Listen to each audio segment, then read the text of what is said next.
အားလုံးပဲမင်္ဂလာပါအခုဗီဒီယိုက Athene System နဲ့ Athene System အသုံးပြုပုံတွေအကြောင်းကိုပြပြပေးသွားမှာဖြစ်ပါတယ်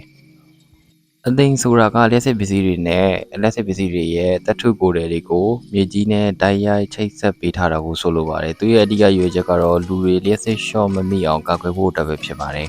။လျှက်စစ်ပစ္စည်းတွေမှာ insulator တွေရှိပေမဲ့အချိန်ကြာလာရင်ဒါမှမဟုတ်ပျက်စီးသွားခဲ့ရင်ပစ္စည်းရဲ့သတ္ထုကိုယ်တွေကိုလျှက်စစ် current တွေကစီးဝင်လာနိုင်ပါတယ်။လျှက်စစ်ပစ္စည်းတွေ fault ဖြစ်နေတဲ့အချိန်ဝါယာကြိုး cable တွေပေါက်ပြဲနေတဲ့အချိန်တွေမှာလျှက်စစ်စီးဆင်းနေတဲ့အချိန်တွေမှာတောက်ကင်မိတဲ့အခါမျိုးမှာလျှက်စစ်စီးကြောင်းကိုလူခနာကိုကနေကမ္ဘာမြေကြီးစီဖြတ်သန်းမစီးဆင်းစေဘဲနဲ့အကျိုးအဝါယာအ cable တွေကသာကမ္ဘာမြေကြီးစီကိုအရောက်ပို့ပေးတဲ့ system ဖြစ်ပါတယ်။မြန်မာနိုင်ငံမှာလျှက်စစ်ဘေးအန္တရာယ်ကာကွယ်ဖို့အတွက် Athene System အတွက် TT System နဲ့ TNS System တွေကို Bini Wiring System တွေမှာအသုံးများကြပါတယ်။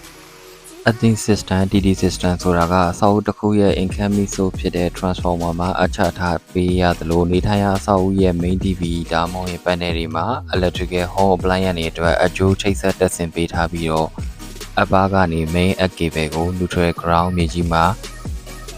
arrow ရိုက်ထားပေးရခြင်းဖြစ်ပါတယ်။ TNS Athene System ကတော့ transformer source ဘက်အချမ်းမှာချထားတဲ့ Athene System ကိုပဲနေထိုင်ရာအဆောက်အဦတွေအတွက် app protection ပြုလုပ်ဖို့အရာ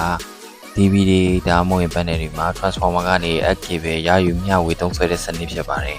။ပုံမှန်လူနေ site တွေအတွက်ကတော့အင်ရှင်ကအချပေးပါဆိုရင်သက်ဆိုင်ရာ main TV တွေမှာအပါထားပြီးတော့ cable ကိုအချပေးရပါတယ်။တချို့အိမ်ယာတွေမှာတော့ transformer ကနေ Athene System ကိုရယူမျှဝေသုံးစွဲကြပါတယ်။စက်ရုံတွေမှာတော့ Athene System အသုံးပြုဖို့ရာ main switch ပုတ်ထားပြီးတော့ main switch ပုတ်ကနေခွဲထွက် set TV တွေကို cable တွေနဲ့ရယူသုံးစွဲကြပါတယ်။ Mechanical and Electrical Engineering မှာတော့ Mechanical Machine တွေ Electrical Machine တွေ Appliance တွေကိုအချပြီးတော့သုံးစွဲပေးရပါတယ်။လူနေထိုင်ရာအဆောက်အဦတွေပစ္စည်းတွေအတွက်အချမယ်ဆိုရင် Athene Resistor က Resistant 2 ohm အောက်ကိုရရှိရပါမယ်။မိုးကြိုးကာကွယ်ရေးစနစ် Lightning Protection System မိုးကြိုးလေးတွေကိုအချမယ်ဆိုရင်တော့ Resistant 10 ohm အောက်ကိုရပါမယ်။အချတဲ့အခါမှာမြမြုပ်ပေးရတဲ့ cable ကြိုးတွေနဲ့လျှက်စစ်စီးဆင်းနေတဲ့ electric wire ကြိုးတွေကို10မီတာတကိုက်အကွာ gas pipeline တွေနဲ့ကတော့3မီတာ3ကိုက်အကွာကနေသွယ်တန်းတက်ဆင်ပေးရပါမယ်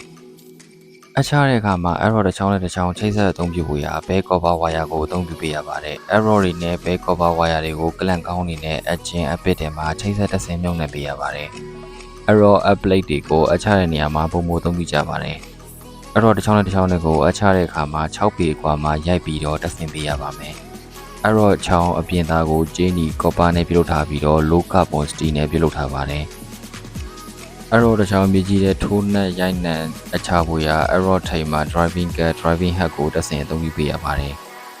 အဲ့တော့တစ်ချောင်းနဲ့ resistant တန်ဖိုး2အောင်မရသေးဘူးဆိုရင်နောက်တစ်ချောင်းကိုအရင်ရိုက်ပြီးသား arrow နဲ့ချိတ်ဆက်ရိုက်နှက်ပေးဖို့ရာကပလာနဲ့တစ်ချောင်းနဲ့တစ်ချောင်းချိတ်ဆက်ပေးရပါမယ်။ arrow တစ်ချောင်းအရှိက6ပေရှိပါတယ်။ app plate ကတော့နှစ်ပေပတ်လည်3 mm အထူး galvanized app plate 10 mm အထူး metal app plate ဆိုပြီးတော့အသုံးများပါတယ်။အချတဲ့အခါမှာ resistant တန်ဖိုးကောင်းခြင်းနဲ့ဆိုရင်အသုံးပြုမဲ့မြေကြီးကဆွတ်နေရပါမယ်။